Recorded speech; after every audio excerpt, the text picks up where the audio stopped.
I was on my hands and knees, scrubbing a marble floor, 7 months pregnant, 6:53 in the morning, and I thought, this is just Tuesday. This is just what Tuesday looks like now. I had a degree, I had dreams, I had plans that used to keep me up at night. The good kind of awake, the kind where your mind is moving so fast you don't want to sleep because you might miss something. And then I got married. And somewhere between the wedding and the marble floor, I disappeared. Not all at once. That's the part nobody tells you about. It doesn't happen in one moment you can point to. It happens Tuesday by Tuesday, tray by tray, one small surrender at a time. Until one morning, you look up and you don't recognize the woman in the window reflection, and you realize that woman has been there a long time. You just stopped looking. I stopped looking. Until the morning, a man walked through my kitchen door and looked at me the way no one in that house had looked at me in 3 years. Not with pity, not with judgment, with recognition. Like he saw me, the real me. Under all the performing and the managing and the keeping everyone else comfortable, and in that single moment, something cracked open. What happened next changed everything. Not just my marriage, not just my address, me. Stay with me. Because this story is about so much more than betrayal. It is about the woman you become when you finally stop believing the cage is a home. Lesson line.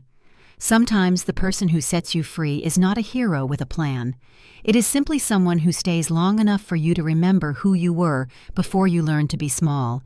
If any part of those 60 seconds felt familiar, if you have ever smiled when you were tired, said fine when you were not, and kept going because stopping felt too dangerous, this story was made for you. Stay until the end. And if it moves something in you, leave a comment below. Just one word. Whatever you felt in the first 30 seconds. We read every single one. Share this with someone who needs to hear it today, not tomorrow. Today. And if you believe that stories can heal, subscribe to this channel, because we are just getting started. Now, let's begin. The sound came first. Bristles on stone, back and forth, a steady grinding rhythm that had become so familiar she no longer heard it as sound. She heard it as Tuesday. Claire Whitfield Ashton was on her hands and knees on the kitchen floor of the Ashton estate at 6:53 in the morning. 7 months pregnant. Her lower back had been aching since 4 a.m. She got up anyway. Because Tuesday was floor day, Margaret made the schedule when Claire moved in 3 years ago. The schedule had not changed since. The kitchen was enormous, pale marble. The kind of beautiful that required constant maintenance to stay that way. Claire had cleaned this floor so many times she no longer saw it as beautiful. She saw it as surface area. Approximately 240 square feet of it. She had calculated that once in the early months, and then immediately felt strange for calculating it, and then filed the number away with all the other things she filed away. She was wearing one of Derek's old undershirts. It was the only thing comfortable enough at this stage. Her back had been bad since week 24. She also wore a pair of maternity shorts she had bought herself at a discount store 3 weeks ago because Margaret had said the baby's room renovation had used up the household budget for the quarter. Claire had not asked what that meant exactly. She had stopped asking things that had complicated answers. She paused, pressed one hand against her lower back. The baby moved, a long, slow roll, like something settling into a comfortable position, like someone turning over in sleep. Claire closed her eyes, just 3 more sections, then breakfast, then Margaret's 8 o'clock tray. The back door opened. She did not look up right away. She assumed it was Ruth, the housekeeper, who sometimes came in early on Tuesdays to start the laundry before the rest of the house stirred. Ruth was the only person in this house who sometimes brought Claire a glass of water without being asked. It was a small thing. Claire had learned that small things were the ones you held onto, but the footsteps were different. 2 sets, one unfamiliar, and one that stopped the moment it crossed the threshold. Stopped completely, She looked up. Nathaniel Hargrove was standing in her kitchen doorway. He looked the same and completely different all at once. Still tall, still had that particular stillness about him. The quality of someone who watches everything before he speaks. The boy from Millhaven, Ohio. The one who used to sit on her mother's porch and eat cornbread and talk about getting out, getting somewhere. He was inside this man now, like a photograph layered beneath a painting. She could see him if she looked. Nate was not looking at her face. He was looking at her hands, at the scrub brush, at the gray water in the bucket beside her knee, at the way she had been leaning, bent forward, heavy with pregnancy, on a cold stone floor.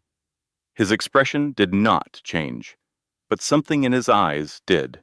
The man beside him, Phil Garrett, the property manager, a talkative man who had been explaining square footage for the last 10 minutes, finally noticed that Nate had stopped walking. "Mr. Hargrove," Phil said, "the east wing is this way. Just pipi baton." "Give me a minute," Nate said. Phil gave him a minute. Phil, sensing something he could not name, retreated into the hallway. Claire became aware, suddenly and completely, of how she looked. The oversized shirt, the shorts, her hair, which she had not washed since Saturday, because the master bathroom shower had been running cold for 2 weeks, and she kept forgetting to tell Derek, and kept not wanting to bother Margaret. She was on the floor. She was enormous with pregnancy. She had gray water on her forearms, up to the elbow. She started to stand. It took a moment. 7 months pregnant meant standing from the floor was a production, a slow gathering of limbs and leverage and patience. She got to her feet. She straightened. Nate took one step forward. She held up one hand. "I'm fine," she said. Her voice sounded strange to her, a little formal, a little distant, the voice she used now when she did not want anyone to ask how she was, the voice she had developed over 3 years, the way you develop a callus. Gradually, through repeated friction, until you stopped noticing it was there. He stopped. "Claire," he said, just her name. The way he said it, not Claire Ashton, not Mrs. Ashton, just Claire, like it belonged to her, and only her, and always had. Did something to her chest she was not prepared for. Something cracked open slightly, like a window in a sealed room. "What are you doing here?" she asked. She was trying for composed. She was mostly achieving controlled. "Property meeting," he said slowly, like he was choosing each word with care. "Derek arranged it last week. He said the house would be empty." She almost laughed. Derek said the house would be empty. Of course he did. To Derek, the house being empty and Claire being in it were essentially the same statement. "He's at the office," she said. "He leaves at 6. Nate nodded. He was still looking at her, with that expression she could not quite name. It was not pity. It was not horror. It was something quieter than both of those. Older. The expression of someone who is seeing something they suspected, but hoped they were wrong about. "How far along?" he asked. 7 months. "When did you—" 2 years ago we started trying. It took a while." She paused. "It's a girl." Something moved across his face at that. Something swift and carefully controlled. "Congratulations," he said. The word came out like he was carrying something fragile inside it. "Thank you." The silence between them was thick with everything they had not said in the 4 years since they last saw each other. Penny Caldwell's birthday dinner. Claire had been there, already, wearing the particular careful smile of a woman who has decided to be fine. She had been fine. She had been very, very fine all evening. She looked down at the bucket, at the brush still in her hand. She set the brush on the edge of the sink. "I'll have Ruth show you around," she said. "She knows the East Wing better than I do." "Claire, I have breakfast to start." She picked up the bucket, moved toward the utility sink, kept her back to him. The muscles between her shoulder blades were tight. They were always tight now. She had forgotten what it felt like when they weren't. It was good to see you, Nate. He stood there for another moment. She could feel him standing there, the way you can feel the sun without looking at it. A warmth, a presence, a thing that is simply there. Then he said, very quietly, "It's good to see you too." And he left with Phil. Claire set the bucket in the utility sink. She turned on the water. She gripped the edge of the sink and looked out the window at the Ashton Estates back garden, still gray-blue in the early morning light. The lavender along the fence was in bloom. Pale purple rose, orderly and relentless. Margaret had planted it the spring Claire moved in. Said lavender calmed the nerves. The smell of it now made Claire's jaw tighten. The baby moved again, the long, slow kind of movement that felt like hello. She pressed one hand against her side. He saw me, she thought. She did not know if that was a relief or a catastrophe. It felt like both at the same time. She turned off the water. She dried her hands on the kitchen towel. She looked at her reflection in the dark kitchen window, and for a moment she did not recognize herself. Not because she looked bad, because she looked like someone else, someone older than 29, someone careful in a way that used to make her sad when she saw it in other women's eyes. The particular caution of someone who has learned that wanting things leads to disappointment, so it is better to stop wanting things. When did I start looking like that? She turned away before she could answer. She started the coffee. She measured Derek's oatmeal. She prepared the tray for Margaret's 8 o'clock. The coffee had gone slightly bitter this morning. She had left the grounds in the filter too long, and the bitterness spread through the kitchen air like a pronouncement. Outside, through the window, she could see Phil Garrett leading Nate toward the east wing. Nate was not looking at the east wing. He was looking back at the house. She turned away from the window. Just make the tray, she told herself. Just do the next thing. She had been telling herself that for 3 years. Just do the next thing. It was how you got through the day when the day was very long and belonged, in some fundamental way, to everyone else. She made the tray. She made it perfectly, the way she always did. The small pitcher of warm milk on the left, the folded napkin on the right, the single sprig of something from the garden that Margaret liked to see, even in winter, even when Claire had to use a sprig of rosemary because nothing else was growing. She set the tray on the counter to wait for 8 o'clock. She stood in the kitchen. She thought, he saw me, the real me, not the one I perform every day, not the one who manages the schedule and irons the linens and smiles at the Henderson dinner parties. He saw me on the floor, and I didn't die, and the world didn't end. That thought sat in her chest like a small, astonishing ember. Fragile, warm, impossible to explain. She picked up the scrub brush and went back to the floor. She had 3 more sections to finish before breakfast. At 10:30 in the morning, the front doorbell rang. Ruth was in the laundry room. Margaret was in her sitting room, having her second coffee. Brooke had arrived at 9 without notice.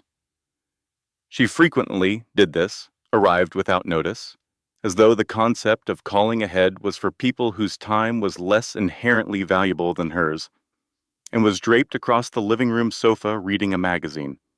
The bell rang again. Brooke did not look up from her magazine.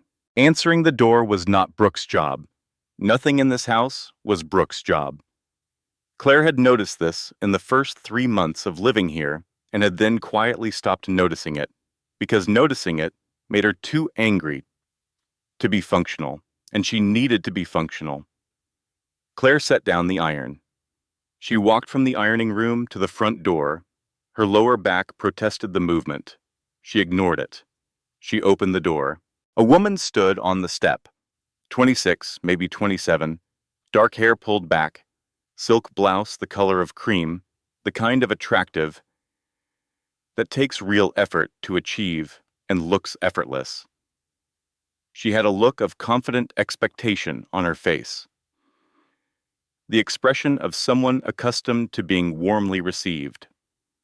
She saw Claire and the expression changed, not unkind, something closer to recalibration. "Hi," the woman said.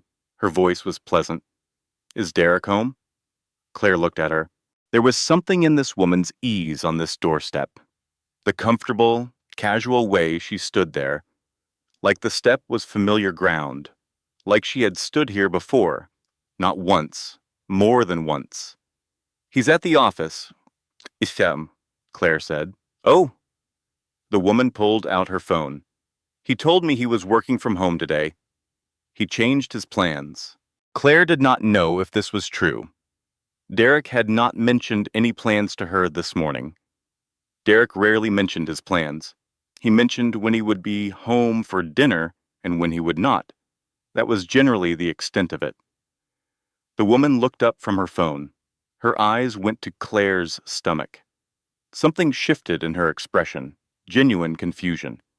"Are you—" She hesitated. "Are you the housekeeper?" The question landed cleanly, quietly, like a stone dropping into still water. "Are you the housekeeper?" Claire became aware, in that moment, of what she was wearing. Derek's undershirt, the maternity shorts from the discount store, the state of her unwashed hair, the fact that she had answered this door carrying an iron because she had been mid-task. This woman had seen her and thought, "Housekeeper," and she was not entirely wrong. "I'm his wife," Claire said. The woman's face went very still. Then, "You're Claire, yes?" "He told me—" She stopped, swallowed, tried again. "He told me you two were separated." The words hit Claire's sternum. She absorbed them. She stood very straight, and she absorbed them the way she had learned to absorb things.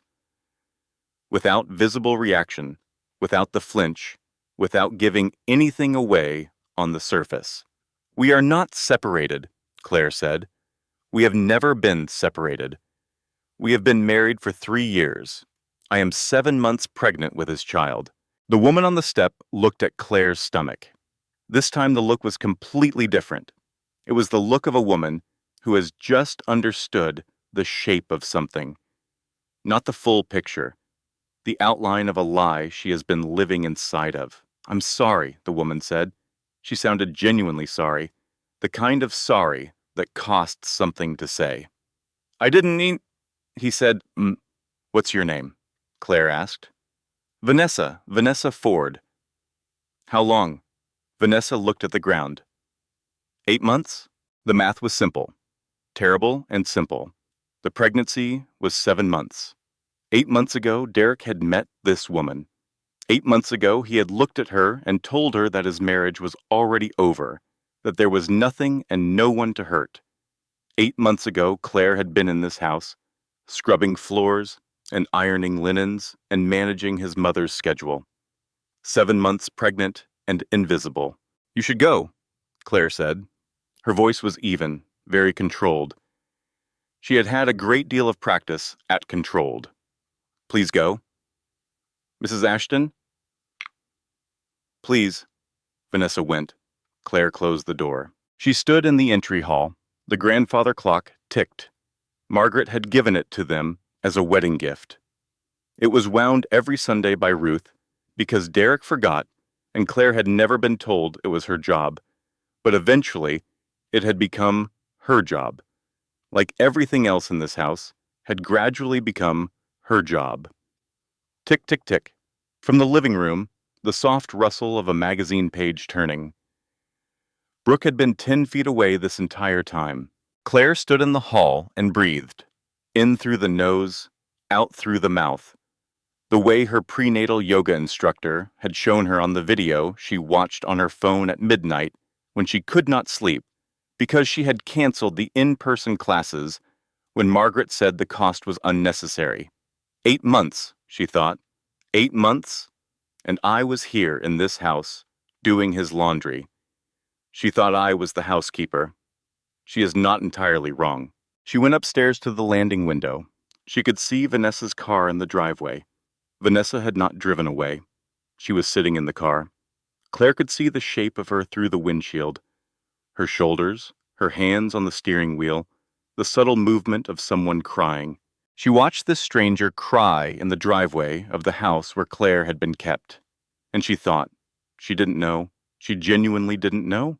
And then, we are both women he needed for different things. He lied to both of us to keep getting both things. That thought, the leveling, equalizing force of it, was the first crack in something, a wall she had not known she had built, or perhaps had known and chosen not to examine. She came back downstairs. She walked into the living room. Brooke looked up from her magazine. She had a particular look, the measured look of someone who has been listening and is now deciding which version of uninformed to perform. "Who was that?" Brooke asked. Claire looked at her sister-in-law. She looked at her the way she had not looked at anyone in this house in a very long time, directly, without performing ease, without the slight softness she usually kept on her face to make the atmosphere easier for everyone else. "Were you listening?" Claire asked. Brooke's chin came up. "I was in the next room, Claire. The acoustics in this house. Us and..." "Did you know about her?" A pause. One beat too long for someone who doesn't know what you're asking about. "Know about who?" Brooke said. "Vanessa Ford." The name sat in the room between them. Brooke looked at her magazine. "Derek's personal life is... yes or no?" "Not something I get involved in." "Brooke." Claire's voice was very quiet. "Yes or no?" Silence. "I knew there was someone," Brooke said finally. "I didn't know her name. How long have you known?" "Claire? How long?" Brooke picked up her coffee mug, held it without drinking, set it back down. "A while," she said. "A while."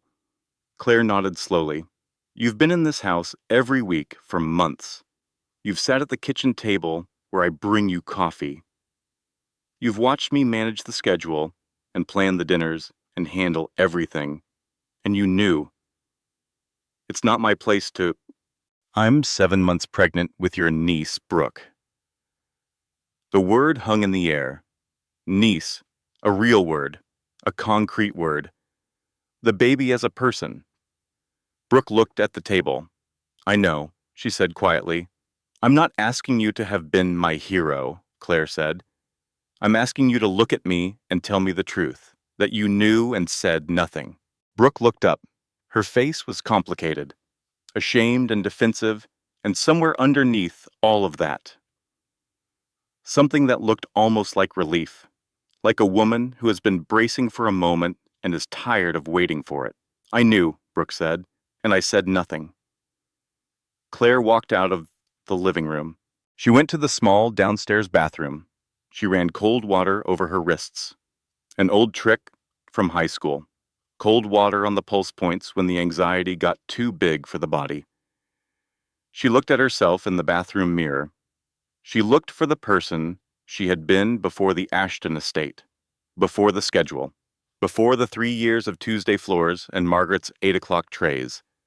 She was still there, tired, but still there. "You are not crazy," she thought. "You know exactly what you saw. You know exactly what it means. You are not overreacting, and you are not making something from nothing." She turned off the tap. She went back to the ironing room. She picked up the iron and finished Margaret's pillowcases. Her hands were not steady.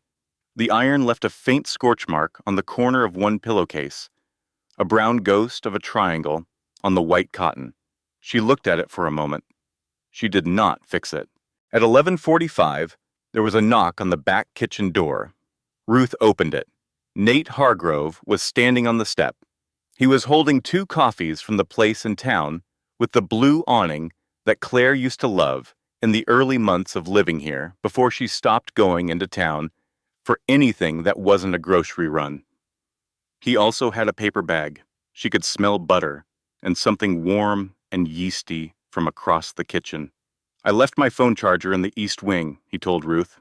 Ruth looked at him for a long moment with the expression she used for statements she had decided to let pass unchallenged. I'll get it, she said. No rush, he said. I can wait. He waited in the kitchen. Claire came in for a glass of water and found him sitting at the table. They looked at each other. The kitchen was quiet. Outside, the lavender moved in the breeze. Left your charger, she said. Apparently, he said. She sat down. She accepted the coffee. It was from the place with the blue awning. He had remembered. They did not say much for a few minutes. The silence between them was different from the silence of this morning. This was not the silence of shock or of managed distance. This was the old silence, the Millhaven silence, the silence of two people who had spent enough hours together not to need to fill all of them. She broke it first. Something happened this morning, she said. I know, he said. I saw her in the driveway on my way out. Then you know about... I saw a woman crying in a car, he said carefully. I don't know what about, but I came back. She looked at her coffee cup, the paper cup with the blue logo from the place she used to love. Then she said, for the first time in 3 years, the thing she had been not saying. I don't know how to explain what's going on here. It happened so gradually, I'm not sure when it started. He said nothing. He waited. And she started to talk. She talked for a long time. She did not cry. That surprised her. She had been so afraid of crying in front of anyone in this house that she had developed an almost physical reflex. She could feel the tears wanting to come, rising, and she pushed them back down with the efficiency of someone who had had a great deal of practice. But sitting here, in the kitchen, in the morning light, with the coffee from the blue awning place and Nate across the table, she did not cry. She just talked. She told him about the schedule. Margaret had presented it in the first week, typed and laminated. Monday, grocery shopping and meal prep. Tuesday, linens and deep clean of kitchen and bathrooms. Wednesday, garden maintenance coordination and weekly accounts. Thursday, dry cleaning run and household supply ordering. Friday, the guest rooms and Margaret's personal correspondence. Every morning, Margaret's tray at 8 and Derek's breakfast at 7. Every evening, dinner on the table by 7:30. I thought it was temporary, Claire said. They had a housekeeper who had just left. I thought I was helping out for a few weeks. When did you realize it wasn't temporary? About 6 months in, when I suggested hiring someone, and Margaret said we didn't need to spend the money when I was already there. She did not look at him when she said this. She looked at her coffee cup. And Derek? Nate asked. He said his mother was right, that we needed to be careful with the budget. But the estate... I know what this estate is worth, she said quietly. I'm not stupid. I couldn't figure out how to push back without sounding ungrateful. She paused. Ungrateful. That's the word I kept using to myself. I didn't want to sound ungrateful. Ungrateful for what? She spread her hands, gestured at the kitchen, at the marble, at the expensive appliances and the large windows, and all of it. For this, she said, for being chosen for this. Ruth was moving quietly at the far end of the kitchen, filling a water pitcher, apparently very absorbed in the task of filling a water pitcher. Ruth said, without turning around, she made the schedule the day after the wedding. They both looked at her. Ruth turned around. She was 58 years old and had worked for the Ashton family for 20 years, and she had the expression of someone who has made a decision that has been a long time coming.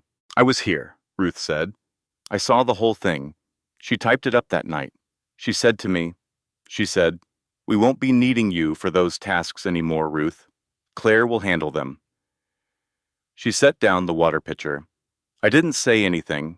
I've worked for this family a long time. I know better than to say certain things. She looked directly at Claire. But I have always thought, Ruth said with great care, that someone should have said something a long time ago, and I am sorry that someone was never me. Claire looked at this woman she had worked alongside for 3 years, who had passed her dish towels in silence and refilled her coffee without being asked and moved through this house with the professional invisibility of the long employed. She had been watching. She had seen everything. She had been waiting for Claire to see it too. "Thank you, Ruth," Claire said. Nate was quiet for a moment. He wrapped both hands around his coffee cup. He looked at the table, then he looked at Claire. "I'd like to ask you something," he said, "and I'd like you to hear it without getting defensive." "That's a worrying way to start," she said. "When was the last time you left this property for something that wasn't an errand?" She opened her mouth. She closed it. She thought. "The library. October. No. That had been a grocery run, and she had stopped in for 20 minutes. Before that?" The thought reached back through the months and found nothing it could hold on to. Not a dinner with friends. Not a walk that went somewhere. Not an afternoon that belonged to her. "I don't know," she said.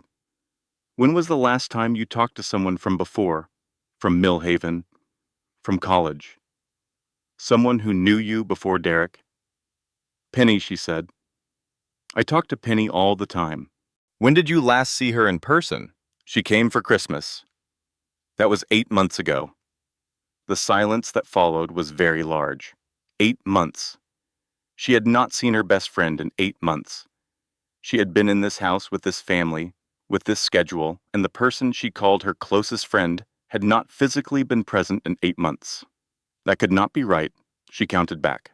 November, October, September, August. It kept going. It was right. "I have been here," she thought. "I have been here this whole time, and I thought I was just busy. I thought we were all just busy. But I have been kept busy. There is a difference." Ruth quietly made toast, good toast, with the good butter, which she set in front of Claire without comment. Ruth also put out the good jam, the expensive one from the back of the pantry that Margaret kept and had never offered to Claire, but that Claire sometimes used when no one was watching. Claire ate the toast. Outside, a cardinal landed on the fence post near the lavender, bright red against the gray stone. She watched it for a moment. "I like cardinals," she thought. "I have always liked cardinals. When did I last think about something I like?" Nate stepped outside to make a call. She could see him through the kitchen window, pacing the garden path, talking to someone with the focused brevity of a man accustomed to getting information quickly and accurately. He came back in after 10 minutes.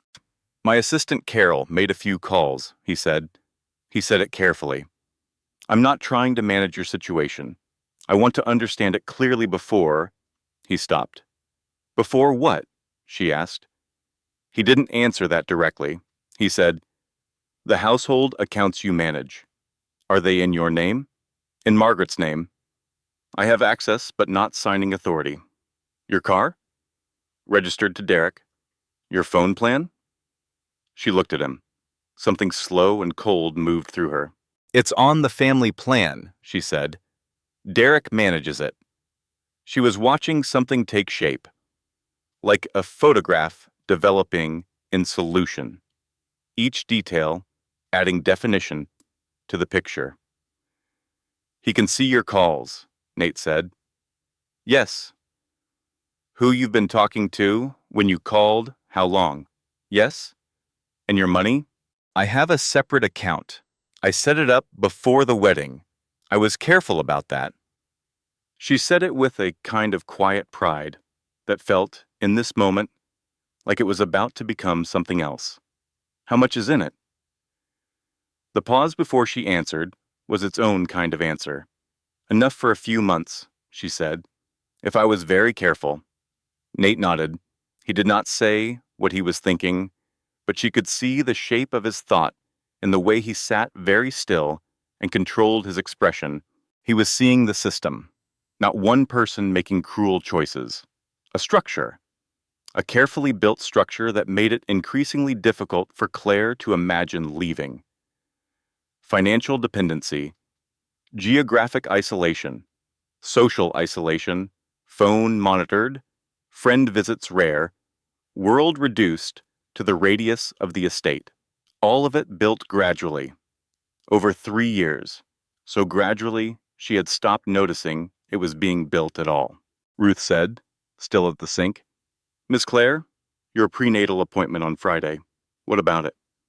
Miss Margaret has the Hendersons' dinner scheduled for Friday evening. She mentioned yesterday she'd need you there for setup by 4. Claire closed her eyes. She had forgotten her prenatal appointment. She had forgotten her own doctor's appointment. The appointment for herself and her daughter, because she had been managing Margaret's social calendar. I forgot my own prenatal appointment, she thought. I forgot to take care of my own child because I was taking care of this household. God, how did I get here? The cardinal outside took off from the fence post and disappeared. The lavender swayed and went still. Margaret Ashton came down for her late morning walk at 11:30. She came through the kitchen, as she always did, because the garden door was through the kitchen. She was wearing her pale blue slacks and her lavender cardigan. The perfume reached the room before she did. It was the same perfume she had worn every day of the 3 years Claire had lived in this house. It had become, without Claire consciously deciding this, the smell of tension, the smell of managing herself, the smell of keeping her voice pleasant and her posture right and her gratitude visible. She stopped when she saw Nate. Margaret Ashton was 62 years old and very good at reading a room. She had run this estate alone since her husband died 11 years ago, and she had maintained through considerable effort the complete authority over every person within these walls. She could assess a situation in 3 seconds. She did this now. She looked at Nate, she looked at Claire, she looked at Ruth, who was doing something at the sink with the particular absorptive focus of someone staying carefully uninvolved. She turned on the full beam of her hospitality. You must be Mr. Hargrove, she said, extending her hand. Derek mentioned you'd be coming. I'm sorry I wasn't here to receive you properly. Margaret Ashton, Nate said. He shook her hand. His expression was perfectly pleasant. Thank you for accommodating the walkthrough. Of course. She glanced at the coffee cups. At Claire. A pause that was not quite long enough to be obvious. I see Claire has been keeping you company. She has, Nate said. You're very lucky to have her, Margaret smiled. We think so. She looked at Claire. The Henderson seating chart needs to be confirmed by noon, Claire. I'll get to it, Claire said. It should have been done yesterday. I'll get to it, Claire said again. Something passed over Margaret's face. Quick. She filed it away. She turned back to Nate with the warmth fully restored. We do keep busy here, she said. A house this size requires real commitment to maintain properly.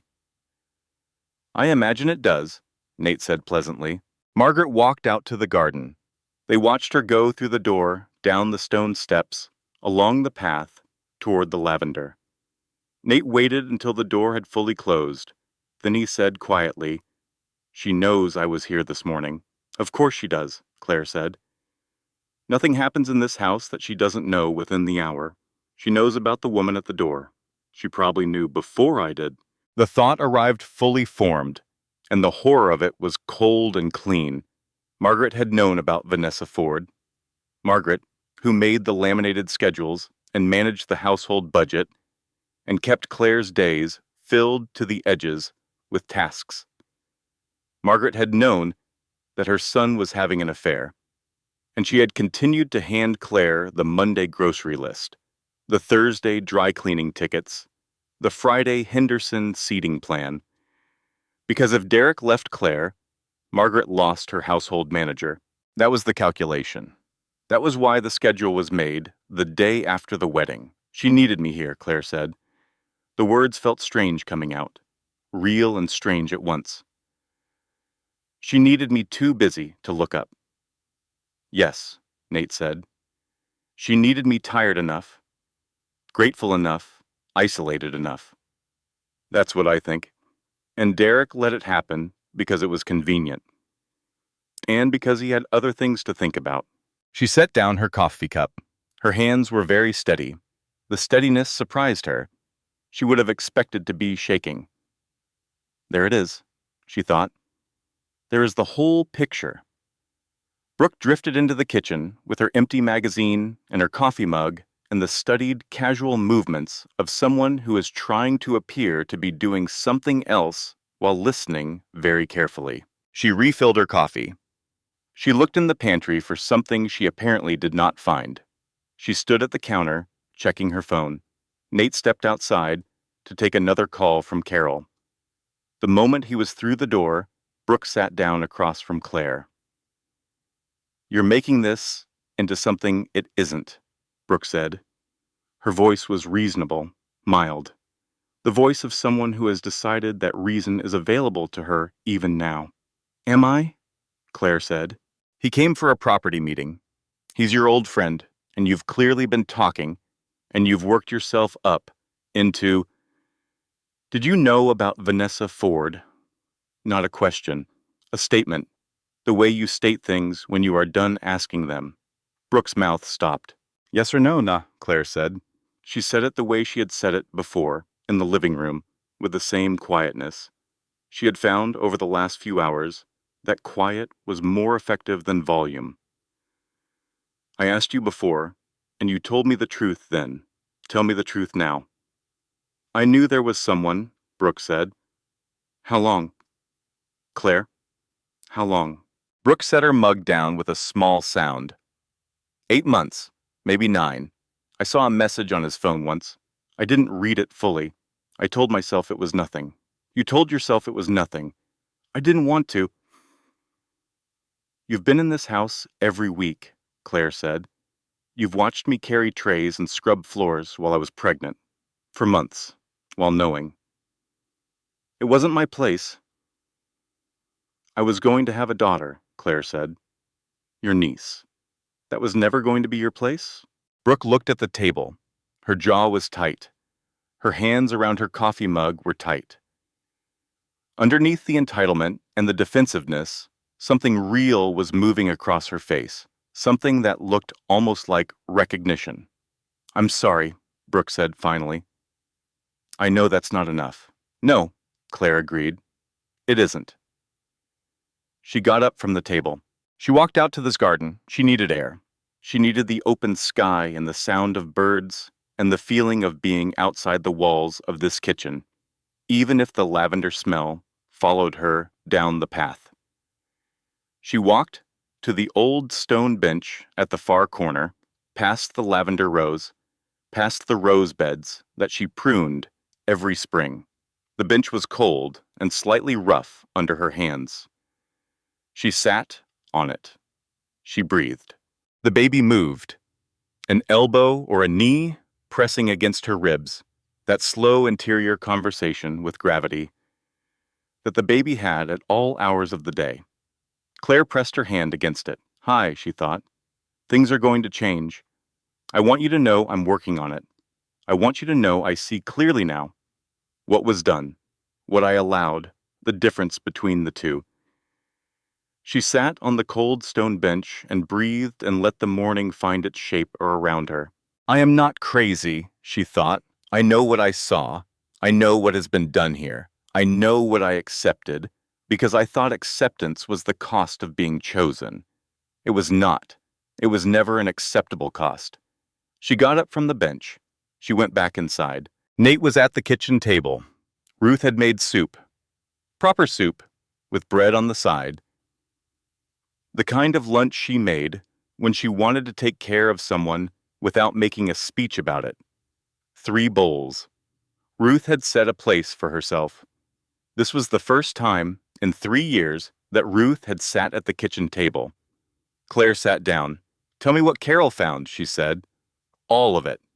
What Carol found took 20 minutes to explain and much longer to sit with. The insurance policy covering Claire's prenatal care lapsed 6 weeks ago. The renewal notice had gone to Derek's email address, the family plan, his email, his decisions, and he had chosen not to renew it. 6 weeks ago, when Claire was 5 months pregnant, her husband had let her health insurance lapse. The accounts. 3 joint accounts opened before the wedding. Derek had visited the bank 3 months ago and quietly restructured them. Ownership changes that would, in the event of certain legal proceedings, remove those assets from any division. He was preparing to leave. He had been preparing for months. While Vanessa Ford sat in the driveway crying, and Claire scrubbed floors, and Margaret planned dinner parties, and the baby grew, Derek had been calmly, methodically arranging his exit. "He has a lawyer," Claire said. "Carol thinks so," Nate said. The account changes had a specific legal structure. "I don't have a lawyer." "No. I don't have money for one." Nate opened his mouth. "I'm not asking you to fix it," she said quickly. "I need to understand the full shape of the problem before I think about solutions. Let me finish understanding it." He nodded. He waited. She thought. The insurance? The accounts? The car? The phone? The schedule that kept her too exhausted to think clearly. The friend who hadn't visited in 8 months. The world reduced to this estate. Each piece of it, alone, was explainable. A coincidence. An oversight. Together, they formed a picture so clear and deliberate, it made her breath go short. He had built a cage and called it a home, and she had walked in.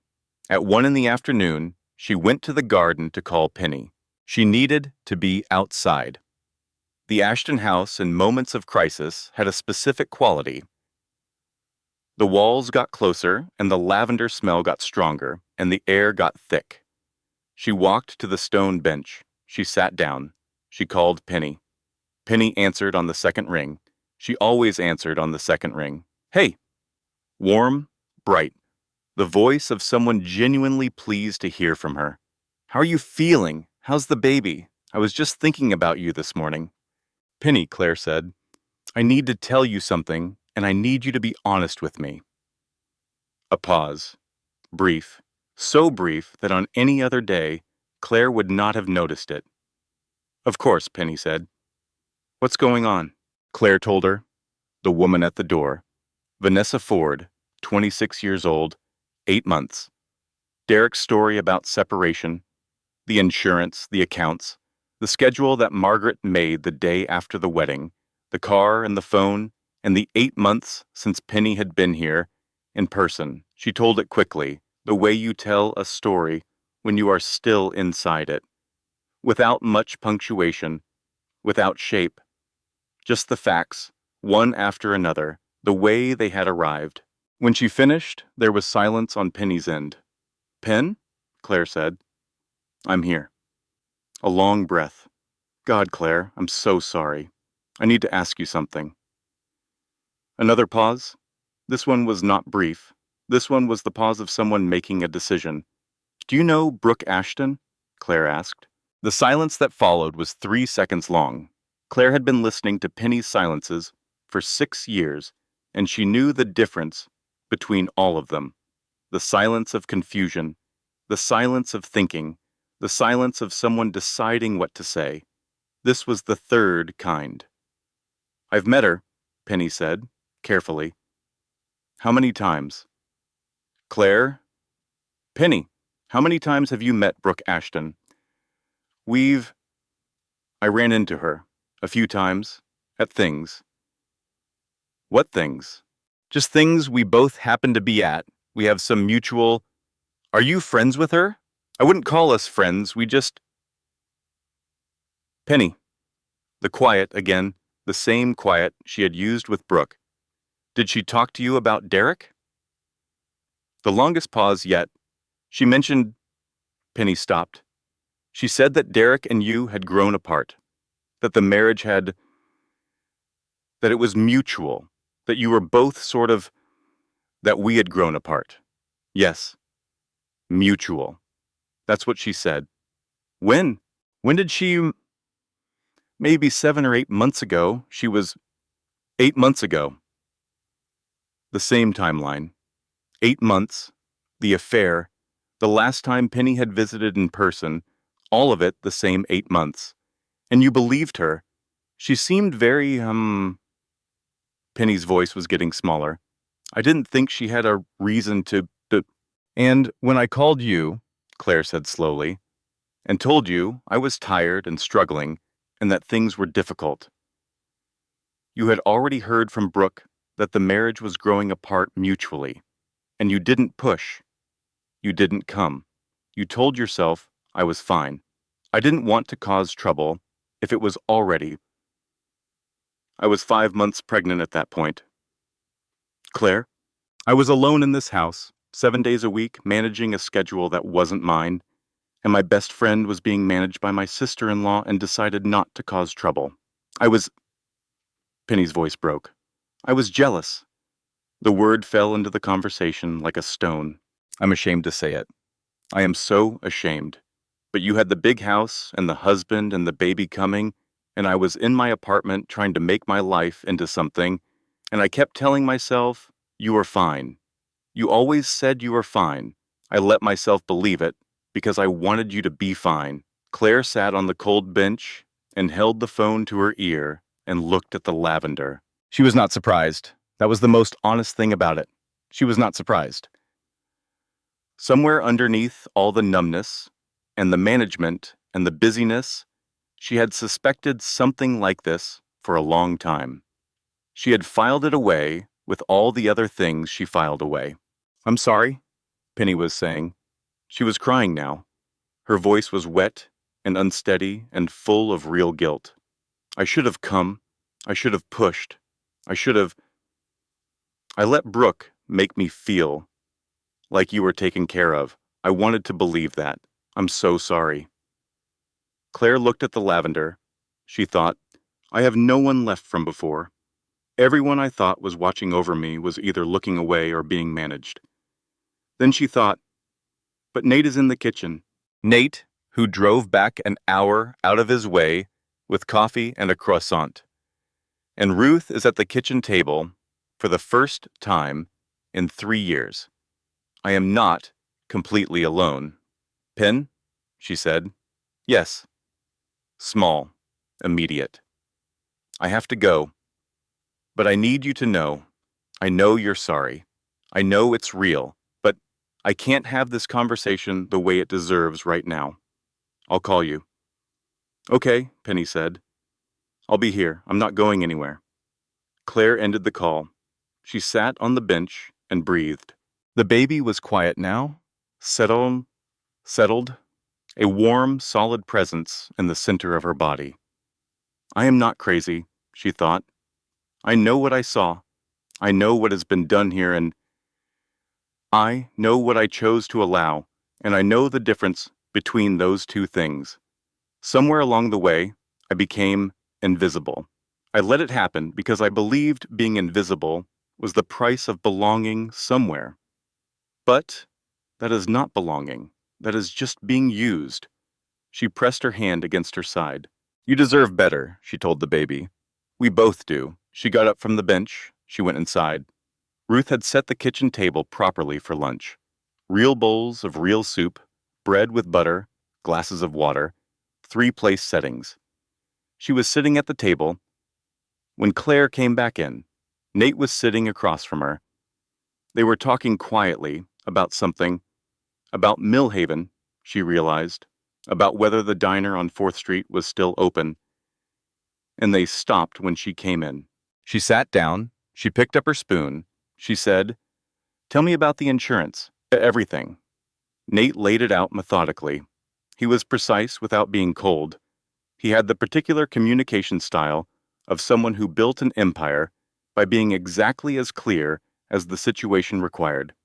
The prenatal insurance, lapsed 6 weeks ago, could be reinstated, but required Derek's cooperation or significant legal action. The birth was approximately 9 weeks away. 9 weeks was not a long time. The accounts, three of them, restructured in a single bank visit 3 months ago. The specific legal structure used suggested this was done on advice of counsel, meaning Derek had a divorce lawyer before Claire had any idea divorce was being considered. The car, registered solely to Derek. In a divorce, subject to division, but if he chose to be uncooperative in the interim, it was technically his.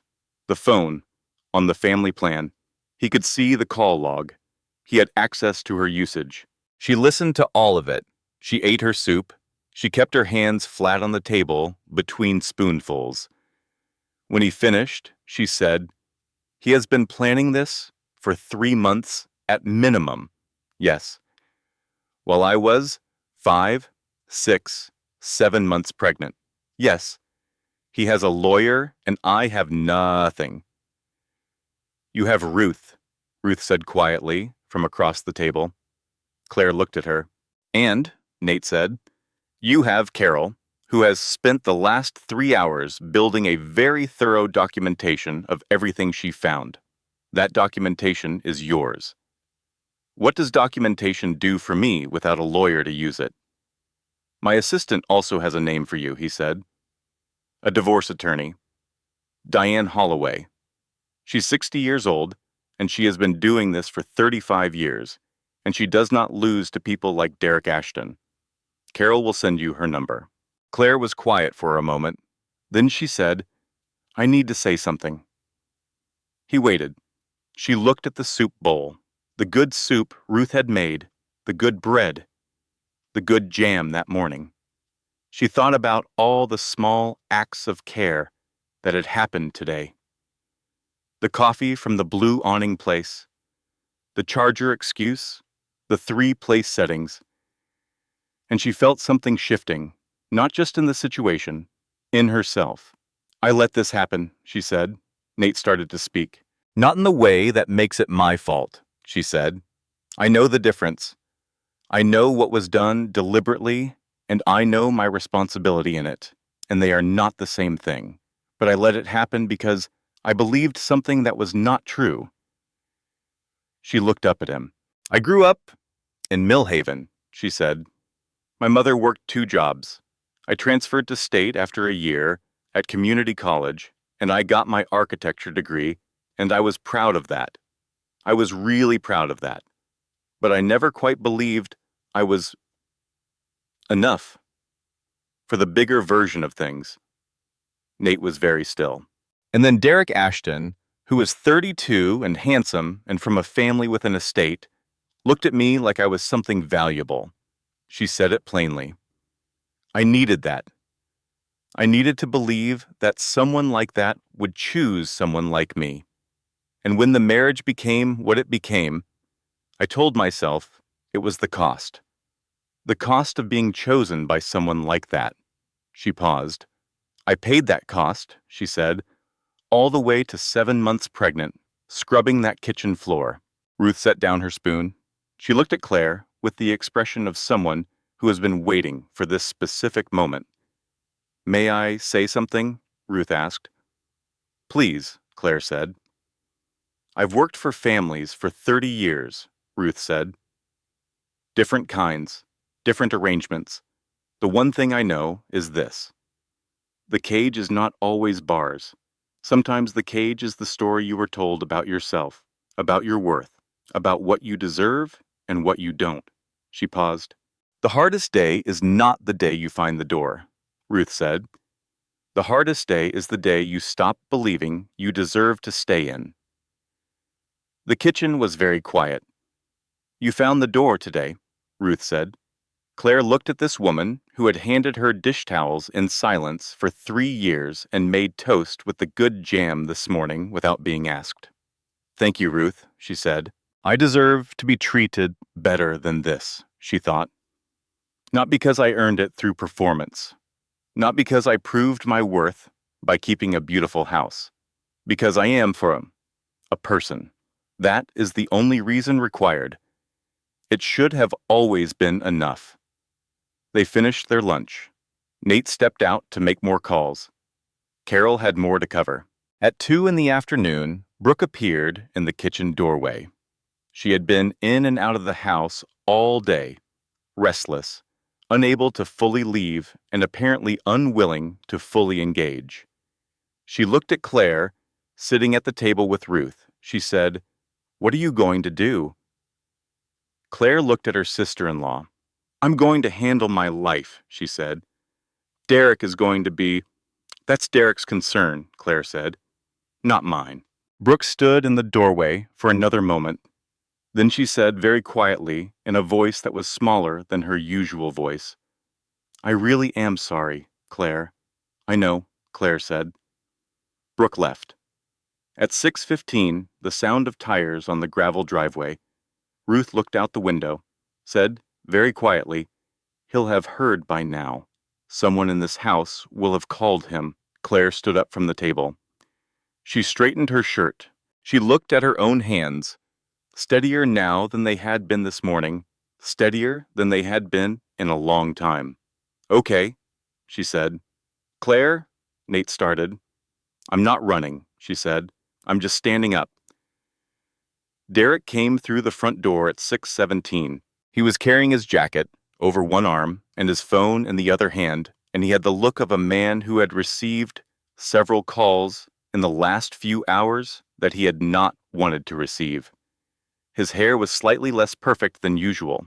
His jaw was set. He was controlling his expression the way he always controlled his expression, smoothly, professionally, with the practiced ease of someone who had grown up in a family where emotions were managed, not felt. He stopped in the entry hall and looked at Nate Hargrove. "Hargrove," he said. His voice was level. "I wasn't aware you were still here." "I ended up staying for lunch," Nate said pleasantly. "Ruth is an excellent cook." Derek turned to Claire. He did the scan, the quick involuntary assessment she had learned to read over 3 years. How is her expression? What does she know? How much trouble is this? What is the management strategy? "We need to talk," he said.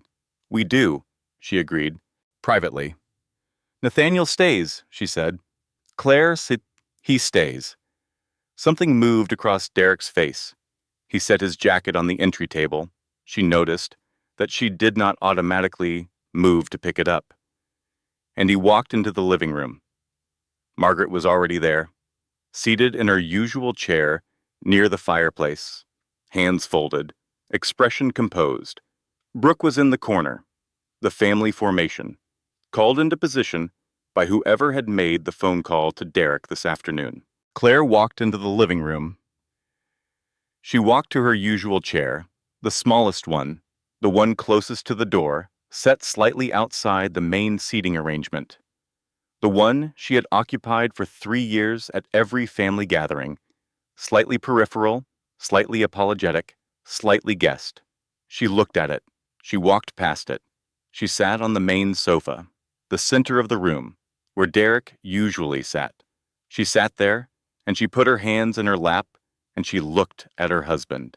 Margaret noticed. Of course she did. "I spoke with Vanessa Ford this morning," Claire said. "Claire," Derek started. "I'm not done." Her voice was steady. It had been a long day of finding its steadiness, and it had arrived. "I know about the insurance. I know about the accounts. I know you've had a lawyer for at least 3 months. You don't understand the full picture." "You're right," she said. "I don't understand all of it yet, but I understand enough." She put her hand on her stomach. "This is your daughter," she said. "She is real. She is in there right now. And for the last 3 years, while you were planning your exit, while your mother built a system that kept me too exhausted to notice anything, while your sister sat on information about your affair and said nothing, your daughter was growing." The room was silent. "I was keeping this house," Claire said, "without pay, without title, without being asked, without being thanked. I managed the accounts and the schedule and the social calendar, and the laundry, and the cleaning, and the grocery shopping, and the garden, and your mother's morning tray, and your breakfast and dinner on the table. By 7:30 every single night, I did all of that while building your daughter inside my body. Derek said, "You have everything you need. You have a roof, food." Booyah. "I have the privilege of working for free in your mother's house," she said. "That is not everything. That is not anything." She heard the words coming out of her mouth, and she recognized them as true in a way that her words had not felt true in a long time. True and earned, and hers. Derek's expression shifted, the reasonable husband giving way to something with sharper edges underneath. "You are being dramatic," he said. "This morning was clearly. You told Vanessa Ford that our marriage was already over." She said it calmly. She was under the impression that I was a formality, that there was no one here to hurt. You constructed that story for her the way you constructed the story of this marriage for me. That's not. The difference is, she believed your version of events. I believed mine. She paused. We were both wrong about what we thought we had. Margaret spoke then. She had been sitting with her hands folded and her expression perfectly composed through all of this, and she spoke now in the tone she used for managing situations. Warm and authoritative, and slightly above the conversation. "Claire, you've clearly had a very emotional day. I think we should all take a moment before anything more is said."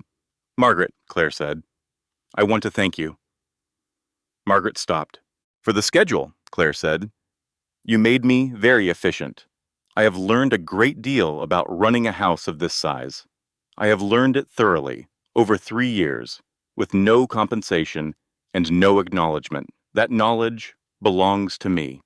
I am taking it with me." The room was very quiet. "Taking it where?" Derek said. "I want my prenatal insurance reinstated by Friday," she said. "I want the account restructuring reversed. I want the car transferred to my name within the week. And I want a referral to your divorce attorney so that I can find representation of my own. You can't just..." "I am not negotiating tonight," she said. "I am telling you what is going to happen. The negotiating comes when both of us have lawyers and we do this properly. Tonight, I am simply being clear about what I need."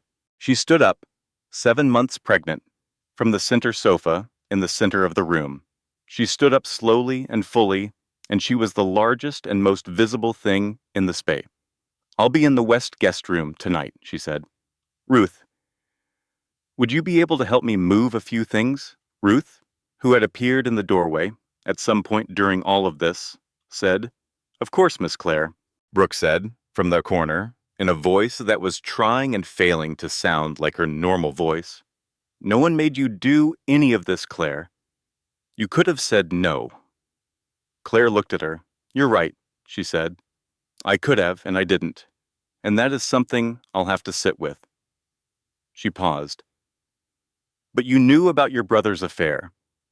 You watched me clean this house. You watched me carry his child, and you said nothing. That is something you'll have to sit with." Brooke looked away. Claire walked past Nate on her way out of the living room. He was standing near the door. He had stood there through the whole thing without saying a word, which was exactly the right thing to do. Witness, not participant, hers to handle, and she had handled it. As she passed him, he said, very quietly, so only she could hear, "I have a guest house, 12 minutes from here. It's empty. The heat works. The hot water is guaranteed." She kept walking. She said, just as quietly, "I'll think about it." She went upstairs. She went to the West guest room, which was the smallest bedroom in the house, and she sat on the edge of the twin bed, and she put her hands in her lap, and she waited to feel something catastrophic. She felt tired. She felt clear. She felt, under both of those things, something tentative and new, something that had not been there this morning, something that felt like the beginning of being able to breathe properly. The west guest room had a twin bed and a window that faced the garage. It also had a bedside lamp that cast a warm yellow light, which was better than she expected. Ruth had quietly put a glass of water on the bedside table. There was also a small plate with 2 of the good biscuits from the tin Margaret kept for company. Ruth's small, silent editorial on whose side she was on. Claire lay in the twin bed and stared at the ceiling. The baby was awake, moving in the long interior way she did around midnight, that slow, exploratory conversation with gravity that always made Claire feel less alone, whatever the circumstances. She put her hand on her stomach and pressed back gently. Their language, back and forth. Hi, she thought. Big day. You missed most of it. That's okay. I'll tell you when you're older. I'll tell you everything when you're older. She did not sleep much that night. At 2:15, she gave up on sleep. She did what she always did when sleep wouldn't come. She reorganized. There was nothing in the west guest room to reorganize, so she reorganized her thoughts. She went through everything she knew. She built a structure of it in her mind the way her architecture professors had taught her. Load-bearing walls first, then supporting elements, then entry points. The facts? Derek had a lawyer. He had structured the accounts 3 months ago. He had let the insurance lapse 6 weeks ago. He had been with Vanessa Ford for 8 months and told her the marriage was already over. The system, Margaret's schedule, the car, the phone plan, the household accounts, without signing authority. Not one person being cruel. A set of interlocking choices that made leaving difficult and staying the path of least resistance. Her resources, the separate account, 3 months of careful money, Carol's documentation, Diane Holloway's name, Ruth who had sat at the kitchen table today, Nate who had come back with coffee and stayed for 8 hours, and herself, the architecture student from Mill Haven who had let herself get very small and was starting, today, the long work of getting back to full size. She was not afraid. She had expected fear all day, and it had not fully arrived. In its place was something more useful, clarity. She checked her phone. Several messages, 3 from Derek, short and unreadable, 2 from Margaret. She did not open them. 1 from Brooke. I really am sorry. I know it doesn't help. 1 from Penny. A paragraph of apology so thorough and so real that it hurt to read. She would deal with that later. Penny was part of a longer conversation, a more complicated accounting, and that conversation deserved more than 2 in the morning in the west guest room. And 1 from Nate. Just, the guest house has a proper bathtub. Hot water guaranteed. No lavender, she laughed. Alone in the twin bed at 2:30 in the morning, 7 months pregnant, she laughed, a real laugh, brief and startled and completely genuine. The sound of it in the quiet room was strange to her. She had not heard herself laugh like that in a long time. Not the social laugh, not the managed smile that became a sound. The real one, surprised out of her. She typed back, "No lavender is a genuine selling point. Under advisement." At 4 in the morning, she padded downstairs. The kitchen was lit by the small light over the stove. Ruth was there. Of course Ruth was there. Ruth, she had come to understand today, slept about 4 hours and spent the rest of the dark morning hours in the kitchen with tea and a book, which seemed to Claire an entirely reasonable arrangement. They did not talk much. Ruth made chamomile. Claire sat at the table. They listened to the house settle around them, the particular nocturnal sounds of an old building exhaling, beams and plaster and pipes making their adjustments. After a while, Ruth said, "My first job was for a family in Cincinnati. Different time, different situation, but the same essential arrangement at the core of it. My work kept everything running, and nobody acknowledged it as work at all. She wrapped her hands around her mug. I stayed too long because I thought invisible was safe. Is that why you spoke up today? Claire asked. I spoke up today because you finally looked up long enough to hear it, Ruth said. They sat in the quiet kitchen. At 6:30, Claire called her mother. Helen Whitfield picked up on the first ring. Not the second, the first, as if she had been waiting. Claire? Her voice, immediate, sharp with attention, the voice of a mother who has been listening for something in her daughter's calls for a long time and has just heard it. Mom, Claire said, and then her voice broke. She had held it together all day. Through the woman at the door, and the conversation with Nate, and the confrontation in the living room, and the 2 a.m. clarity session in the twin bed. She had held it together, completely and thoroughly, and then her mother picked up on the first ring and said her name, and she broke. Tell me, her mother said, just that. Just tell me. So she did. She told her mother everything. She told it in fragments, not in order, jumping between the floor and the schedule, and the insurance and Vanessa Ford and the accounts. Her mother listened without interrupting. She made the occasional sound that meant, I'm here, I'm listening, I'm not going anywhere. When Claire finished, there was a long pause. How long? Her mother asked. The whole marriage, Claire said. 3 years. Another long pause. I should have asked harder, Helen said. Her voice was tight with something. Regret. The specific regret of a mother who accepted a fine when she should have pushed.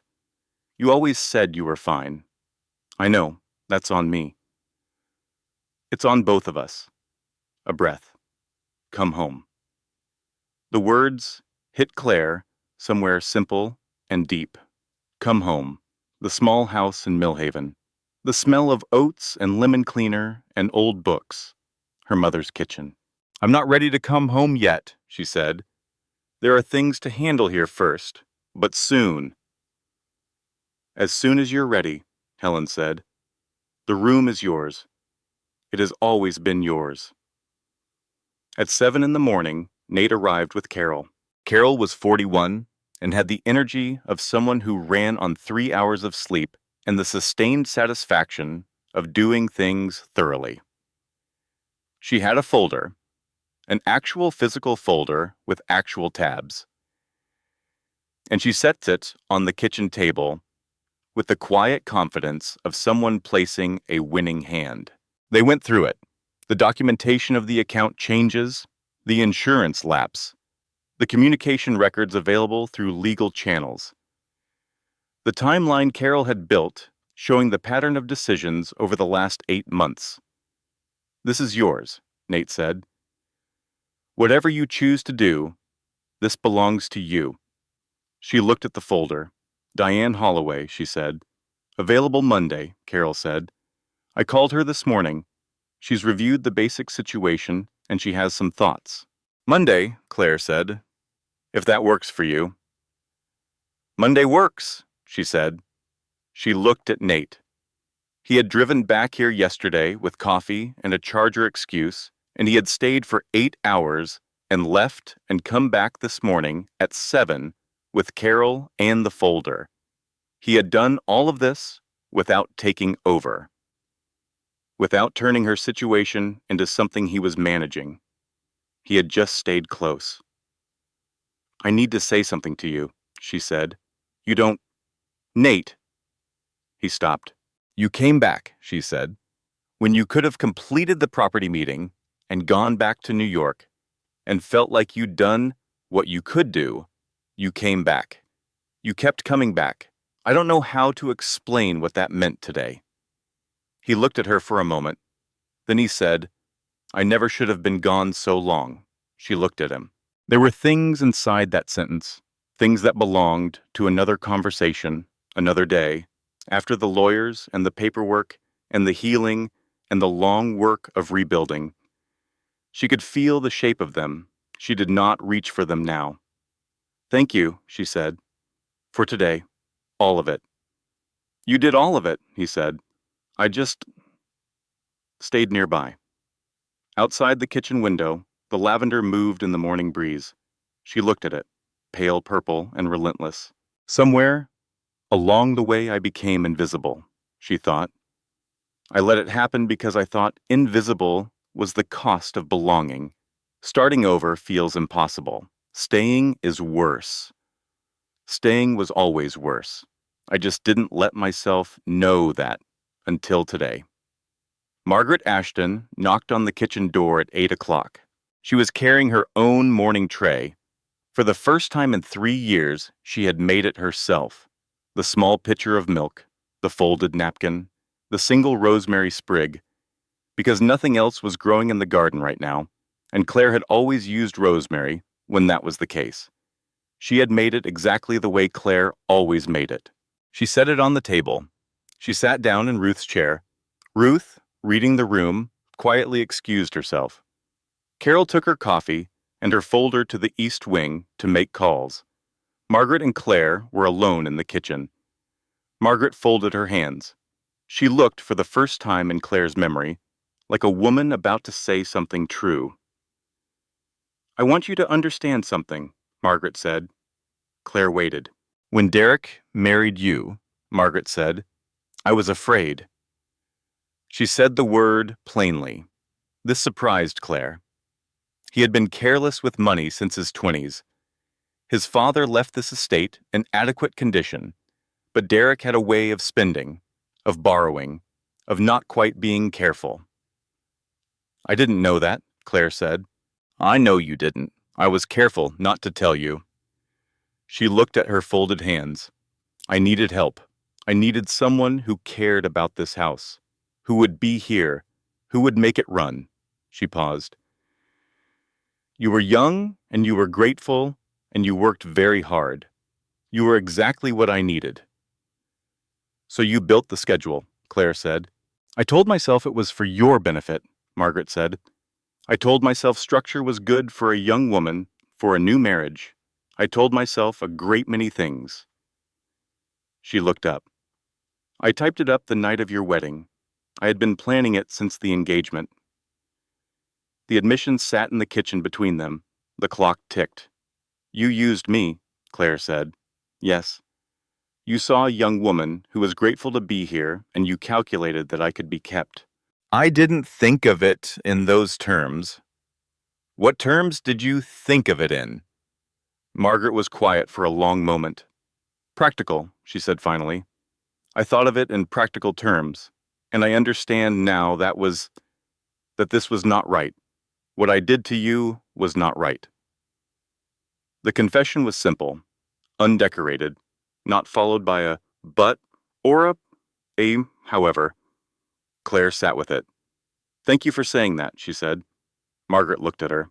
I'm leaving this house, Claire said. I'm going to have my daughter somewhere that someone is happy she's coming. I'm going to find a lawyer and end this marriage legally, and I'm going to be fair in the process because fairness is who I am, not who I learned to be here, who I am. Margaret nodded slightly. And then, Claire said, I'm going to rebuild the career I put on hold when I moved in here. Interior architecture. I'm good at it. I was always good at it. I haven't stopped being good at it just because no one in this house had any interest in who I was before I arrived. Claire, I want to tell you something, Claire said. Not as a threat, just as a true thing. She looked at Margaret Ashton, this complicated woman who was simultaneously a victim of her own son's carelessness and the architect of Claire's 3 years of invisible labor. The way you treated me in this house was not about the schedule. Not really. The schedule was just the mechanism. The real thing was that you chose to see me as a resource and not as a person. I want you to think about that for a long time. Margaret's hands tightened on the table, then released. The Henderson dinner, she said quietly. I'll call Eleanor Henderson myself. Thank you, Claire said. She stood up. She walked through the kitchen and out to the garden. The lavender was in its pale purple rose. She stood at the edge of it for a moment. She thought about how many mornings she had walked past this lavender and felt her shoulders rise, how the smell had become encoded in her nervous system as the smell of managing herself. She walked through the lavender to the stone bench at the back of the garden. She sat on it. She texted Vanessa Ford. She had the number because it was in the recent call log, one of the calls Derek had made and that was accessible in the family phone records Carol had pulled. She typed, "This is Claire Ashton. I wanted to say, I know you didn't know. What happened was not your fault. Take care of yourself." She sent it. She put the phone in her pocket. The morning sun was coming over the top of the stone wall. Not strong, early, the particular pale gold of morning light in late spring. It landed on the lavender and made it look, for a moment, genuinely beautiful. Not like something she had to walk past to get to the bench, like lavender. She thought it was never the lavender's fault. Her phone buzzed. Vanessa. "I ended it yesterday. I'm so sorry. I hope you and your daughter are okay." Claire looked at this message. This woman on the other side of Derek's lies. Not the enemy. Never the real enemy. She typed back, "We will be. Both of us." At 2 in the afternoon, a car pulled up. Claire was in the upstairs hallway, moving a few more things to the west guest room when she heard it. She went to the window. Penny Caldwell's car was in the driveway. Penny was getting out of it. She had driven 3 hours without calling first. She was carrying 2 bags from the farmer's market, and she had clearly been crying. Her eyes were red even from this distance. She stood next to her car for a moment. She looked up at the house. She looked uncertain and ashamed and very much like the Penny that Claire had known for 6 years, before the Ashton estate, and the distance and the phone conversations where everything was fine. Penny walked to the back door. She knocked. Ruth opened it. Claire came down the back stairs. Penny stood on the step. She did not give a speech. She held up the bags and said, "I brought things for a real meal. Let me cook something. You don't have to talk to me. You don't have to forgive me right now. Just let me cook." Claire looked at her best friend, her flawed, imperfect, jealous, loyal, cowardly, loving, genuinely sorry best friend. She stepped aside. Penny came in. Ruth came to help without being asked. They moved around the kitchen together, pulling out pots and checking the produce and Penny's bags and negotiating space at the counter with the quiet efficiency of 2 people who are good at kitchens. The smell that came from the stove 20 minutes later was garlic and butter, and something long simmered and deeply good. It filled the kitchen. It moved into the hallway. It was the smell of a kitchen being used the way kitchens are supposed to be used, not as a chore to be managed, but as a place where someone is taking care. Claire sat at the kitchen table. She put her hand on her stomach. That smell, she thought, that is someone taking care of you, not because they're scheduled to, because they want to. I want you to know what that feels like. I want you to know it isn't a luxury. It's basic. It should have been like this all along. She was about to stand up and help. She opened her mouth to say, "Let me. I'll just..." She closed her mouth. She sat back down. She stayed sitting. It was a small thing. 3 words she chose not to say. A chair she chose to stay in. It was enormous. Friday morning. Claire Whitfield stood in the entry hall of the Ashton estate with 2 bags at her feet. Everything else she owned in this house she had arranged to collect the following week. Ruth had offered to oversee the collection, quietly and without drama, which was perhaps the most meaningful thing anyone had done for her in 3 years. The entry hall was exactly as it had always been. The grandfather clock, wound by Ruth every Sunday. The pale marble floor, cleaned by Claire every Tuesday.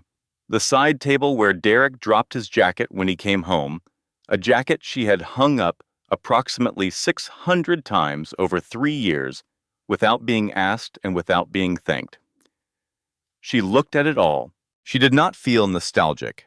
She felt something she did not immediately have a word for. Then the word arrived. Done. Not in a bitter way, in the way that a chapter is done when you reach the final page. It happened. It was real. It is over. She picked up her bags. She walked to the entry hall door. Ruth was standing near the kitchen doorway. She looked at Claire. Claire looked at her. Take care of yourself, Ruth, Claire said. You as well, Miss Claire, Ruth said. Every part of yourself. Claire opened the front door. Nate was outside, standing by his car. He had the early morning look of someone who got up before they needed to, which she recognized because she had done it every day for 3 years. He was wearing a jacket against the morning cool. He was holding 2 coffees. You didn't have to. She started. The guest house has groceries, he said. Carol stocked it. You don't have to make anything for yourself for the first week. She looked at him. Nate. It's not a statement, he said. It's groceries. She walked down the steps. She took the coffee. They stood in the driveway for a moment. The Ashton estate behind her, large and pale and still in the morning light. The lavender along the fence in its orderly rows. The whole architecture of 3 years, visible from the outside now, the way things become visible when you are finally standing outside them. You ready? He asked. She thought about this honestly. I'm terrified, she said. And I'm ready. Those 2 things are both true. That sounds about right, he said. She got in her car. She drove away from the Ashton estate. She did not look in the rearview mirror. The guest house was 12 minutes from the estate, as advertised. It was small and clean and had a real bathtub and no lavender anywhere. It smelled of wood and something faintly like cedar and the fresh air that comes through a house that has been opened up after being closed. She walked through it. Slowly, room by room. The small kitchen with the groceries Carol had stocked, real things, good things. Things Claire actually liked, which meant Nate had told Carol and Carol had remembered or written down. The bedroom with the proper bed and the proper pillows. The bathroom with the bathtub that had nothing wrong with the hot water. A window in the sitting room that faced east. She stood at it. The morning sun was coming directly through it, warm, clear, the particular quality of early light that had no opinions about who you were or what you had been, or what you owed anyone. She put one hand on the window frame. She breathed. This is mine, she thought. This room, this light, this morning. For now, this is mine. 3 weeks later, she met Diane Holloway. Diane was 60 years old, 5 feet 4 inches tall, and had the unhurried confidence of someone who had heard every version of every story and had never lost a case she should have won. She shook Claire's hand across her desk with the firm, dry grip of a woman with no time for anything unnecessary. She looked at Carol's folder. She said, "This is thorough. My friend's assistant put it together. Your friend's assistant should consider law school." Diane set the folder down. "Let me tell you how this goes," she told her. It was clear and specific and not particularly comforting and entirely useful. The process would take 6 to 8 months, uncontested. Derek's team would push. Diane's team would push back with the documentation. The account restructuring would be reversed. The insurance situation had already been corrected. Nate's specialist, the one who owed a professional favor, had covered the remaining prenatal care and the birth as a loan, documented and structured and with an interest rate that Claire had negotiated herself to a reasonable market rate after 40 minutes of research and one firm email. "You'll be fine," Diane said. Not warmly, factually, which was better. "I know," Claire said. 8 weeks later, at 3:14 in the afternoon, Eleanor Grace Whitfield was born. 7 pounds, 4 ounces, dark hair, an astonishing quantity of dark hair for a brand new person.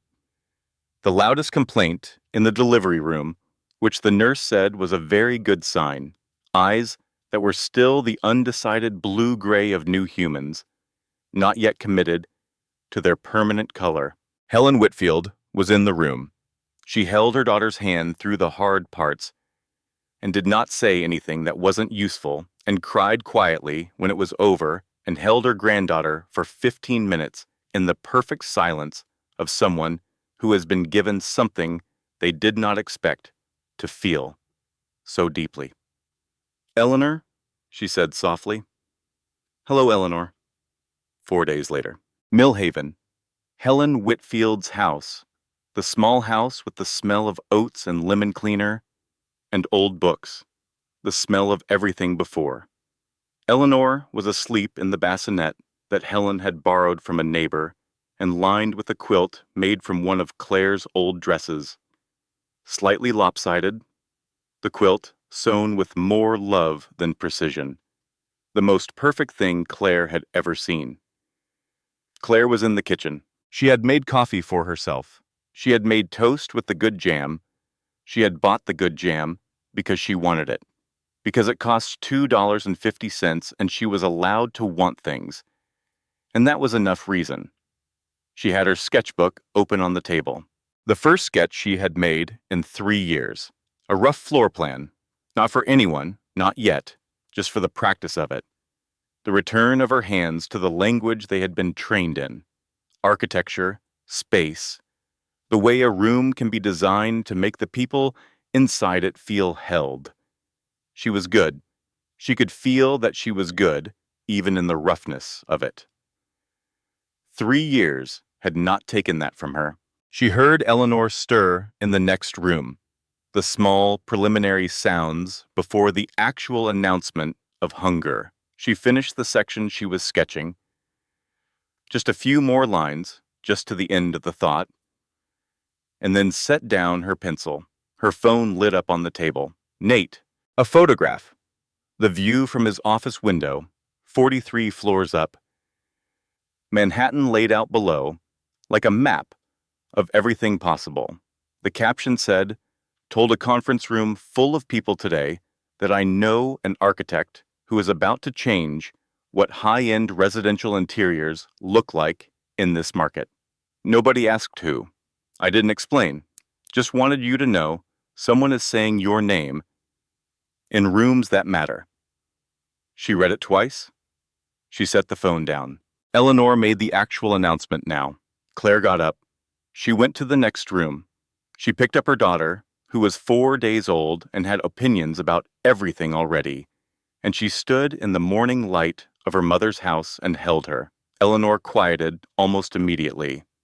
She had, it seemed, decided that being held was acceptable. "Hi," Claire said. "It's me. We're in Millhaven. This is your grandmother's house. It smells like oats and books, and it's going to smell like that forever, and one day you'll think it's the best smell in the world." Eleanor made a small sound. "I know," Claire said. "Me too." The following Saturday, Nate drove to Millhaven. He pulled up in front of Helen Whitfield's house at 10 in the morning. Helen opened the door before he could knock. She had been watching from the window, which she did not admit, and ushered him into the kitchen with the particular warmth she reserved for people she had known for a long time, even when the knowing was interrupted. "Nathaniel Hargrove," she said. "You got tall." "Mrs. Whitfield," he said. "You haven't changed at all." She laughed. She put coffee on. She left them alone in the kitchen in that practiced way of mothers who understand when their presence is not the point. Claire sat across from him at her mother's kitchen table, the same table where she had eaten breakfast before school every morning for 18 years, the same table where she and Nate had sat as teenagers and talked about getting out, getting somewhere, being something. The table was the same. They were not the same people who had sat at it before, but some essential thing was continuous, some thread that went back through all of it, through the Ashton estate and the 3 years and the floor and the confrontation and everything after, still connected her to the person she had been at this table. She had not lost her. She had just misplaced her for a while. Nate held Eleanor for most of the visit. He held her with the careful, absorbed attention of someone trying to memorize a moment. Eleanor, for her part, slept through the entire thing with the profound indifference of someone who has assessed the available information and decided it will keep. Helen came in and out with coffee and biscuits and comments about Eleanor's extraordinary quantity of hair. They talked about Millhaven, about his mother, who still lived on the same street and still made too much food for one person, about the diner on 4th Street, which was still open and had the same menu it had when they were 12, about Claire's business plan. The first client inquiry had already come. A referral from Carol, a woman in Connecticut who needed an entire vacation house redesigned and had been told by Carol that Claire was exactly the right person. "Are you nervous?" Nate asked. "About the client, about all of it." She thought about this. "A little," she said. "The good kind. The kind that means something matters." He nodded. He looked at Eleanor, sleeping. "She has your focus," he said. "Even asleep, like she's concentrating on something important." "She's dreaming," Claire said. "I hope they're good dreams." At 2 in the afternoon, he stood up to go. He had a flight back to New York at 5. He said his goodbyes to Helen, who hugged him in the direct, no-nonsense way she hugged people she was genuinely glad to see. He picked up his jacket. At the front door, he stopped. He turned around. She was standing in the hallway, Eleanor on her shoulder, one hand on the doorframe. "You look like yourself," he said. She stood with that for a moment. All the weight of what it meant. The 3 years, the floor, the tray and the schedule, and the woman at the door, the cold stone bench and the twin bed, and the West guest room and the conversation with Margaret in the kitchen. All of it. And still herself on the other side of all of it. "I think I'm figuring out what that is, again," she said. "Who I actually am. It's taking a while. You don't have to rush it." "I know," she said. "I know that now." He nodded once. He went. She closed the door. She stood in her mother's entry hall. Eleanor was breathing slowly on her shoulder. The weighted warmth of a sleeping baby, the most anchoring thing in the world. From the kitchen, Helen humming something old, something from when Claire was small. The smell of the house was exactly what it had always been. Claire leaned her back against the door. She was tired. She was genuinely, profoundly tired in the way of a person who has just come through something large and is now beginning the longer, quieter work of recovery. She was also, she realized, happy. Not the uncomplicated kind, not the performing kind, not the kind she had spent 3 years producing for dinners and for Margaret's guests and for Derek's colleagues at the firm parties where she wore the right dress and said the right things and was the right kind of grateful. This was a different kind, threaded through with grief and complexity and the particular exhaustion of someone who has had to fight for things that should never have required fighting, but real. Entirely, unmistakably real. The hardest part, she thought, is admitting I knew all along. Not all of it. Not the insurance or the accounts or Vanessa Ford, but the wrongness of it, the smallness of it. The way I had stopped being a person and become a function. I knew, and I chose not to know, because I thought the cost of knowing was too high, but the door was always open. I was the one who believed I had to stay. She pushed off the wall. She walked to the kitchen. Her mother was at the stove. The morning light was coming through the east window, the same east window it had always been, the same morning light it had always cast. She sat down at the kitchen table. Eleanor stirred. stretched in the particular full-body way of newborns, arms and legs extending, a tiny explosive gesture of inhabiting the available space. "I know," Claire said to her. "I feel the same way." Her sketchbook was still open on the table, the rough floor plan from this morning. She looked at it. She picked up her pencil. She drew another line, then another. Her coffee was getting cold beside her. The toast was long gone. The good jam jar was on the table, with its lid slightly off. The morning was moving into midday. Her mother was humming. Eleanor was breathing. The pencil moved across the paper. This, she thought, this right here, this is what the other side looks like.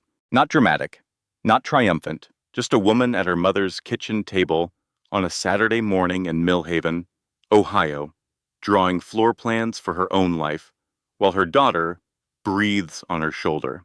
Just herself, just free. The window glass was warm under the morning sun. If she pressed her hand against it, she could feel the warmth in her palm. She did this sometimes when she was small.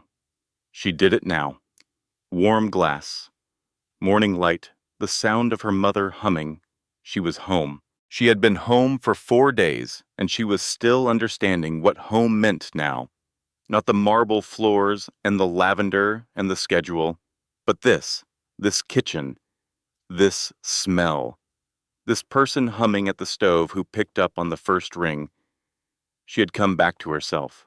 It had taken 3 years and 1 morning and a man with coffee from the Blue Awning Place and a woman named Ruth who finally sat at her own kitchen table and a daughter who arrived in the middle of all of it.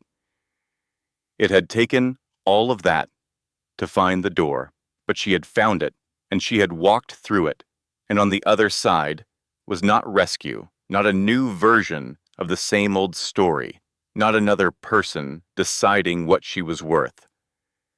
On the other side was just her, just Claire, just the woman from Millhaven who was good at architecture and liked cardinals and bought the good jam and answered her own door. The door that had been open all along. She just had to believe she was allowed to walk through it. She picked up her coffee. She drank it cold. She kept drawing. And outside the east window, in the maple tree that had been in her mother's yard since before Claire was born, a cardinal landed on a branch and sat there in the morning light and did not fly away. She looked at it. She smiled. Yes, she thought, there we are. You stayed until the end, and I want to take a moment to talk to you directly, not as a narrator, not as a storyteller, as someone who believes that the stories we tell and the stories we choose to hear shape the way we see ourselves. This story was about Claire, but if we are honest, it was about something much older than Claire's marriage. It was about a pattern that does not announce itself, that does not arrive with cruelty and shouting, that arrives quietly over time, dressed as gratitude and reasonableness and keeping the peace. The first lesson this story carries: invisible is not the same as safe. When we make ourselves small, to be acceptable, to be grateful, to avoid causing trouble, we tell ourselves it is the practical choice, the wise choice, the choice of someone who understands how the world works. But invisible is just another word for gone, and you cannot build a life from a place where you have agreed to disappear. The second lesson: not every cage has bars. Sometimes the cage is a schedule someone else made for your life. Sometimes it is a bank account you cannot sign, a car you do not own, a phone plan that tells someone else everywhere you have been. Sometimes it is the story you were told about what you deserve, about what women like you get, about how lucky you are to have this, whatever this is. The bars of that cage are made of beliefs, not iron. And beliefs can be changed. They can be changed the moment you decide to look at them honestly. The third lesson: being seen is not the same as being saved. Nate did not rescue Claire. He did something harder and more important. He showed up, he stayed, he asked the right questions, and then waited while she found her own answers. And that witness, was what made it possible for her to finally see herself clearly. We do not always need someone to fix our situation. Sometimes we need someone to stay close enough, long enough, that we stop being able to pretend the situation is fine. If you are that person for someone in your life, stay. Ask the question. Wait for the answer. You may not understand what it costs them to say it out loud, but it costs something, and your presence makes it possible. The fourth lesson. The hardest part of starting over is not the starting. It is admitting you knew something was wrong long before you did anything about it. Claire knew. She filed it away, the way we all file things away when knowing would require us to act and acting feels impossible. We have all done this. We have all stood at the edge of a truth and chosen, just for now, to look somewhere else. That is not weakness. That is being human. The courage is not in having never looked away. The courage is in finally looking, and then choosing yourself anyway. Even when it is terrifying. Even when you do not know what comes next. Even when starting over feels like the most impossible thing in the world, it is not impossible. Claire left the estate with 2 bags and a 7-month pregnancy and 3 months of careful money and no certainty about what the next year looked like. And she made it. Not because she was extraordinary, because she chose herself. That choice is available to all of us, every single day. The 5th and final lesson. You do not have to have been cheated on. You do not have to have been kept in a lavender house with a laminated schedule. You do not have to recognize Claire's story exactly. But if you have ever done more than your share and been thanked with silence, if you have ever been made to feel that your presence was a privilege someone was generous enough to allow, if you have ever looked in a mirror and not recognized yourself, then this story was speaking to you. And what it was saying is this: the door was open. It has always been open. You are not trapped by walls. You are not trapped by other people's decisions. You are only trapped by the story you have accepted about what you deserve. Change the story.